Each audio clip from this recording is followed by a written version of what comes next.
Good morning students. Once again मैं Ashutosh D Verma आप सभी का वेलकम करता हूं आपके अपने English YouTube learning channel pioneer English villa पर। स्टूडेंट्स, हमने कल की क्लास में हैज़, हैव और हैड से संबंधित जो है पहला इंट्रो किया था। एन में एन है, आप पीछे देख पा रहे हो लिखा भी है एन में एन है या एन में एन था। और जो मुझे मतलब स्टूडेंट्स के व्हाट्सअप मैसेजेस आए हैं, अभी मैंने फ़िलहाल व्हाट्सएप मैसेज ही चेक कर पाया हूँ मैं, ठीक है, टाइम मुझे मिल नहीं पाया, तो वहाँ मैंने इस बात को देखा कि मतलब स्टूडेंट्स ने जो है वो काफ़ी ज़्यादा जो है इस बात को समझा है, ठीक है। अब मुझे मेल्स का नहीं पता है कि मेल्स पे क्या मैसेज उन्होंने किया है, वो मैं मतलब जो है वो आज उसको चेक करूँगा एक बार मैं। समय की कुछ समस्या के कारण मैं मेल्स चेक नहीं कर पाया, लेकिन व्हाट्सएप के द्वारा मुझे इस बात की जानकारी काफ़ी अच्छी तरीके से मिल गई है कि स्टूडेंट्स ने काफ़ी ज़्यादा जो है मतलब वो कल के कंसेप्ट को एब्जॉर्ब किया है उन्होंने। अब मैंने एब्जॉर्ब वर्ड क्यों यूज़ किया है, क्योंकि एब्जॉर्ब का मतलब ही होता है मतलब एकदम अपने अंदर समा लेना, तो उन्होंने ऐसा कर लिया है जहाँ तक मुझे लगता है। चलिए, तो उन्हीं की डिमांड पर जो हमारी आज की क्लास है थोड़ी सी प्रैक्टिस इसके बारे में हो जाए, उन्होंने कहा मुझे कि सर सबसे पहले कि हैज़, हैव और हैड में अक्सर जो है कन्फ्यूजन्स बनी रहती है, अक्सर जो है वो परेशानियाँ बनी रहती है, तो हम चाहते हैं कि थोड़ी सी आप हमें प्रैक्टिस इसके बारे में और करवा दें ताकि हम इसको बेहतर तरीके से समझ जाएं। ओके स्टूडेंट्स, तो चलिए आपकी बात को ही मानते हुए, आपके बात को ही मतलब फॉलो अप करते हुए आज की क्लास जो है वो हम सिर्फ इसके प्रैक्टिस पर करेंगे। जैसे मैंने आज के टॉपिक को भी लिखा है प्रैक्टिस ऑफ हैज़, हैव और हैड इंट्रो फर्स्ट। नाउन में नाउन है या नाउन में नाउन था। क्लियर? तो चलिए स्टार्ट करते हैं। अब मान लीजिए हम सबसे पहले जो साइकिलिंग हमारे पास थी उसमें 6 सेंटेंसेस थे, तो सबसे पहले हम किसको ले रहे हैं? पॉजिटिव सेंटेंसेस को ले रहे हैं। और पॉजिटिव सेंटेंसेस अगर बात हम करते हैं तो क्या करेंगे हम? नदी में पानी है, नदी में पानी है, इसकी इंग्लिश क्या बनेगी? River has water. मैंने कहा आपको अलमारी में कपड़े हैं, तो अलमीरा हैज़ क्लॉथ्स। मैंने आपको कहा कि मतलब बर्तन में दूध है, ठीक है, तो पॉट हैज़ मिल्क। मैंने आपको कहा कि बॉटल में लाइम मतलब कि नींबू पानी है, तो क्या कहेंगे हम? Bottle has lemonade. क्लियर? अगर मैं कह दूं आपको कि अब मैं कह दूं आपको कि कमरे में खिड़की नहीं है, तो room has no window. Clear? Clear? मैं कह दूं आपको कि उसके फ़ोन में सिम नहीं है, उसके फ़ोन में सिम नहीं है, तो his phone has no SIM. Clear? ठीक है। और इस तरीके से अगर हम बात करते हैं वर्बल की बात करते हैं, वर्बल इंट्रोगेटिव की बात करते हैं, तो क्या कमरे में खिड़कियां हैं? तो हैज़ रूम विंडोज़। और अगर हम बात करते हैं वर्बल नेगेटिव की बात करते हैं इंट्रोगेटिव में, तो क्या कमरे में खिड़कियां नहीं हैं? तो has room no windows. Clear? मैंने क्या कहा आपको? और अगर इसी तरीके से हम कहना चाहें कि कमरे में खिड़कियां कैसे नहीं हैं, तो how has room no windows. या फिर सॉरी, कमरे में खिड़कियां कैसे नहीं है, ठीक था कि how has room no windows. और कमरों में खिड़कियां कैसे है, तो हाउ हैज़ रूम विंडोज़। ठीक है, तो मुझे लगता है कि आपको समझ आ गया होगा कि जो मैंने आपको बताया है, ठीक है, आप इसके ऊपर बेहतर से बेहतर तरीके से प्रैक्टिस कर सकते हैं। एक बात मैं ज़रूर कहना चाहूँगा कि आप इंग्लिश को जब आप सीखना चाहते हैं, जब आप इंग्लिश को सीखने जा रहे हैं, इंग्लिश को सीख रहे हैं, तो इंग्लिश कम्युनिकेशन अपने आप में बहुत ही ज़्यादा इम्पॉर्टेंट पार्ट होता है आपके डे टू डे लाइफ का। वैसे कहा जाता है कि मॉडर्न टंग तो हमारी इंग्लिश है, लेकिन हमारी जो मदर टंग है वो हिंदी है, रीजनल टंग हमारी क्षेत्रीय भाषा हरियाणवी गुजराती होती है। जिसमें बिहार की बात करूँ तो मैं एक बिहारी हूँ, तो अगर मैं बिहार की बात करूँ तो मैथिली होती है, ठीक है। तो मतलब ये तीनों ही लैंग्वेज इंपॉर्टेंट है, लेकिन मतलब आज के समय में इस बात को देखा जा रहा है कि इंग्लिश को ज़्यादा प्रायोरिटी दी जा रही है। तो इंग्लिश को अगर प्रायोरिटी दी जा रही है, ऐसा नहीं है कि जिनको इंग्लिश नहीं आती है वो मतलब पढ़े लिखे नहीं हैं या अच्छी कैटेगरी में नहीं आते हैं। लेकिन अगर मैं बात करूं तो जो मतलब ऐसे मतलब मेट्रोपॉलिटन सिटीज़ हैं, या मैं बात करूं जो कुछ ऐसे जगह हैं कि जहां इंग्लिश अगर आती है तो आप बहुत ही पढ़े लिखे हैं और इंग्लिश नहीं आती है तो आप ज़ीरो हैं। तो वहाँ पे उन लोगों को ख़ासी परेशानी होती है, मतलब अपने आप में जो है एक बहुत ही ज़्यादा जो है हीन भावना तक महसूस हो जाती है कि मतलब हमें इंग्लिश बोलनी नहीं आती है, या फिर मतलब जो है हम इंग्लिश को बेहतर तरीके से जो है वो यूज़ नहीं कर सकते हैं। तो मैं कहना चाहूँगा कि ऐसा कुछ नहीं है। अब देखिए, एक मैं आपको एक वाक़या बताता हूँ कि मेरी मुलाकात जो है वो एक स्टूडेंट से हुई, ठीक है? ये स्टूडेंट जो है मतलब आपने नाम सुना होगा, दिल्ली के अंदर जो है एक प्लेस है पंजाबी बाग, तो वहाँ का नाम सुना होगा। तो वहाँ जो है मतलब कुछ साल पहले मेरी मुलाकात एक स्टूडेंट से हुई और उस स्टूडेंट्स ने मुझे ये कहा कि सर मैं इंग्लिश में हर चीज़ को मतलब समझ जाती हूँ, मैं कर भी लेती हूँ, लेकिन समस्या ये होती है कि जब बोलने की बारी आती है तो हवाइयाँ जो है मतलब चेहरे से उड़ जाती है, मैं मतलब उसको जो है बोल नहीं पाती हूँ। तो मैं मतलब मैंने उनको कहा कि इंग्लिश जो है अगर आपको लिखना आता है, पढ़ना आता है, समझना आता है, तो फिर आपको बोलना भी आ जाना चाहिए। क्योंकि जब 3 चीज़ें आपके पास आ रही है, तो चौथी चीज़ भी आपको आ जानी चाहिए स्पीकिंग। लेकिन उस स्टूडेंट से जो है मतलब बातचीत के बाद मतलब मैंने 15-20 मिनट तक जो उनसे बातचीत की, और बता दूँ आपको मैं कि she was the student at that time BA honours part second from Delhi university. Okay. Clear? अब सोच सकते हैं आप कि मतलब ये स्टूडेंट मतलब इतने अच्छी होने के बावजूद भी जो है अगर इंग्लिश में कम्युनिकेशन नहीं कर पा रही थी, तो कहीं न कहीं जो है सेल्फ कॉन्फिडेंस की कमी थी। तो मैं इसी बात को कहना चाह रहा हूँ कि सेल्फ कॉन्फिडेंस होना बहुत ज़रूरी है। कई बार क्या होता है कि हम ठीक होते हैं, हमें हर एक चीज़ पता होती है, हम हर चीज़ समझ जाते हैं, हर चीज़ जान जाते हैं, हर चीज़ कर सकते हैं, लेकिन आत्मविश्वास की कमी होने के कारण हम उन बातों को एक्सपोज़ नहीं कर पाते हैं, बता नहीं पाते हैं, जिसके कारण कई समस्याएँ सामने हमारे आ जाती है और हमें लगता है कि हमें कुछ नहीं आता है। तो मैं आपसे स्टूडेंट से यही कहना चाहूँगा कि जितना आपने अब तक सीखा है, जितना आपने जाना है, जितनी जानकारी आपके पास है, मैं अपने सभी स्टूडेंट से कहना चाहूँगा whether they are the part of OBEC classes or not, but it is very important that you need to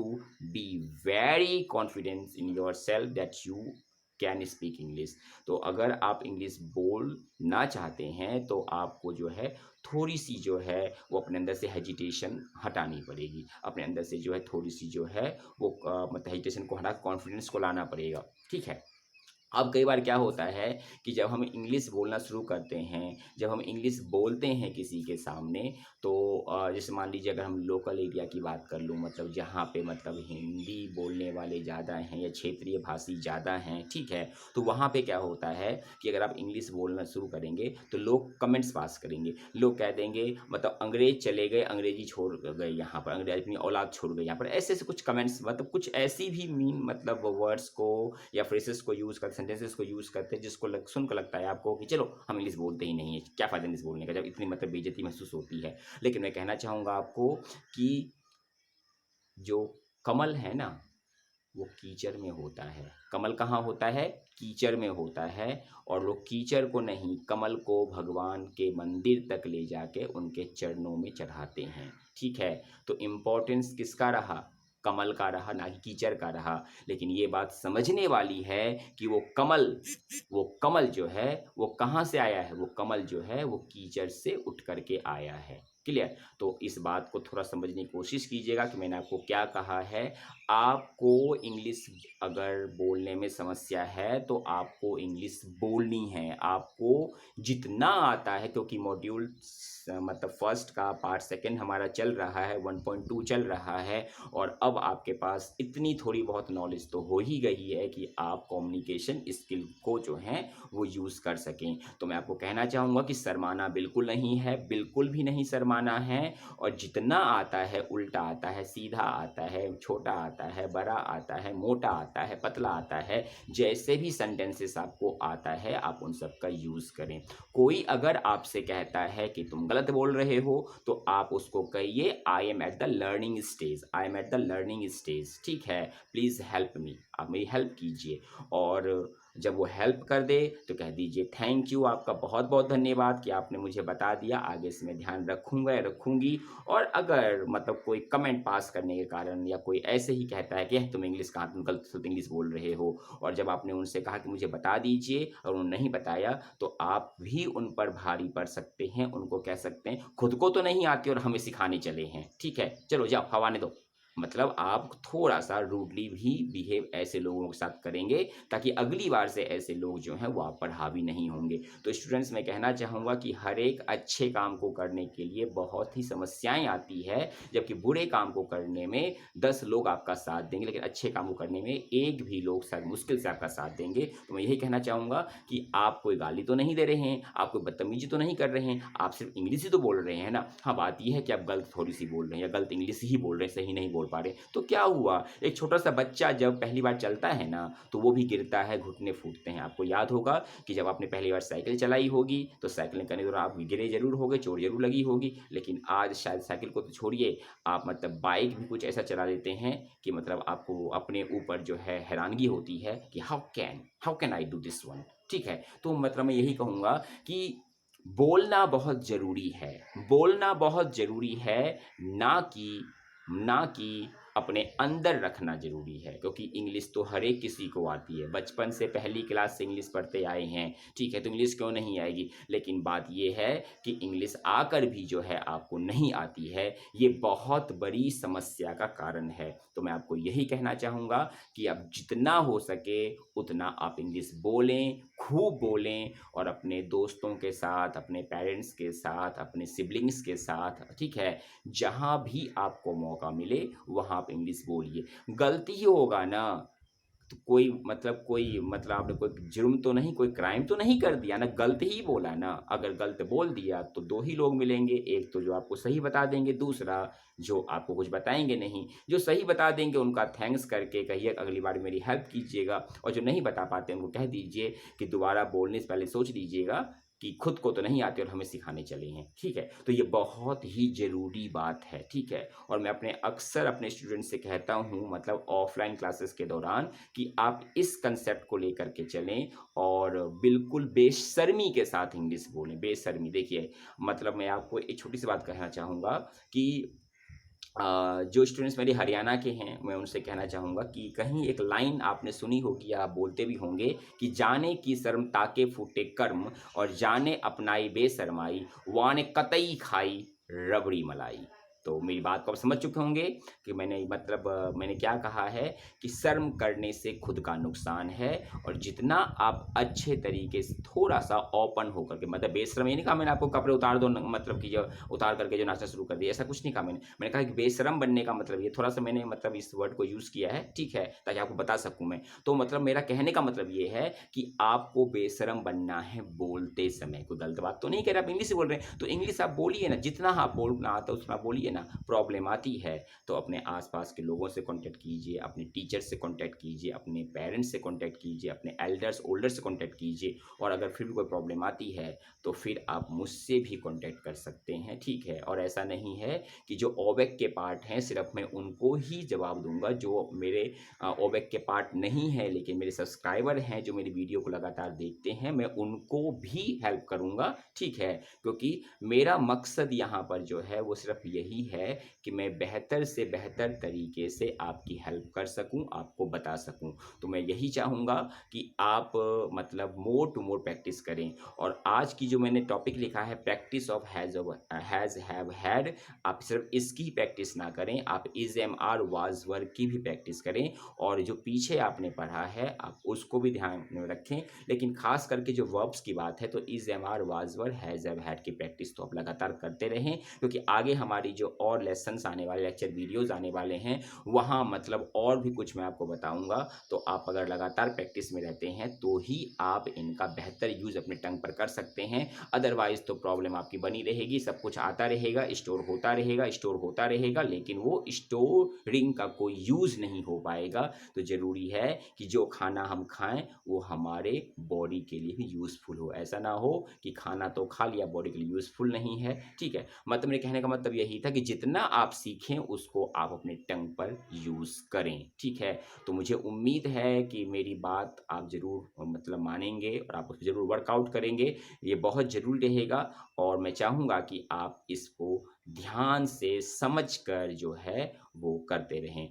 तो आप अपनी प्रैक्टिस को जारी रखें और हम मिलते हैं कल की क्लास में और हम आगे जानेंगे, ठीक है? लेकिन प्रैक्टिस ज़रूर करते रहें, इट्स अ वेरी इम्पोर्टेंट, ठीक है? अगर आप प्रैक्टिस करते रहेंगे, तो प्रैक्टिस से तो अच्छे मतलब बुरे से बुरे लोग भी बहुत अच्छे से अच्छे बन जाते हैं और प्रैक्टिस ना हो तो अच्छे से अच्छे भी लोग जो हैं, वो बुरे हो जाते हैं अपने काम में, तो दिस इज़ वेरी इम्पोर्टेंट। तो अपना वर्क जो आपका है, वो करते रहिए, लेकिन टाइम निकालते बीच में जो है, आप जब भी मौका मिले अपनों से, ठीक है, इंग्लिश में बातचीत करते रहिए, चाहे बेशक गलत ही क्यों ना हो, क्योंकि गलत से ही हम सही सीख सकते हैं। और लास्ट में क्लास को एंडिंग करते हुए मतलब एक कोटेशन जो है स्वामी विवेकानंद का वो कहना चाहूँगा। उन्होंने कहा है, वो एक बहुत ही अच्छे फिलॉसफर रहे हैं। उन्होंने कहा है, "if you are walking without any hindrance, it means that you are walking on the wrong track. Because if you are facing the problems, hurdles, it means that you are doing something good in your life, ठीक है? तो जहाँ जब समस्या नहीं तो फिर कहाँ से सक्सेस मिलेगा? क्योंकि अगर आप समस्या नहीं फेस कर रहे हैं तो ज़रूर आप किसी गलत रास्ते पे चल रहे हैं। ये मतलब उन्होंने कहा है, इस बात को काफ़ी अच्छी बात कही है, क्योंकि समस्या आएँगी तभी तो आपका रास्ता पता चलेगा ना कि रास्ता कैसे बनाना, कैसे चलना है, ठीक है? क्योंकि मंजिल तक पहुँचने के लिए समस्याएँ तो आती ही, और आपका मंजिल है बोलना। तो आप खूब बोलिए, जितना हो सके उतना बोलिए और थोड़ा-सा बेशर्म सेम प्रूफ होकर के बोलिए ना, कोई परेशानी नहीं होगी। खूब बोलिए ना आप, अगर परेशानी होती है, तो कोई नहीं है, तो आप मुझसे कॉन्टैक्ट कर सकते हैं, चाहे वो ओबेक कोर्स के पार्ट हैं या नहीं हैं, लेकिन वो मेरे से कॉन्टैक्ट करेंगे, तो मैं पूरी कोशिश करूँगा कि उनके प्रॉब्लम्स का सॉल्यूशन मैं उनको ज़रूर दूँ। चाहे टेलीफ़ोन के थ्रू हो, चाहे मेल के थ्रू हो, चाहे व्हाट्सएप के थ्रू हो, चाहे टेलीग्राम के थ्रू हो, व्हाटएवर, जैसा भी हो, मैं उनको प्रॉब्लम्स का सॉल्यूशन ज़रूर दूँगा। ठीक है? तो मिलते हैं हम कल की क्लास में, और मैं फिर से कहूँगा कि आज की जो लेक्चर वीडियो आज का रहा है, जो मैंने आपको बताया है, उसको आप ज़रूर फ़ॉलो अप कीजिएगा। ओके स्टूडेंट्स, मिलते हैं कल अपने अगले टॉपिक को लेकर के। Till then have a great day to all of you. Okay, bye and see you soon. Okay, bye.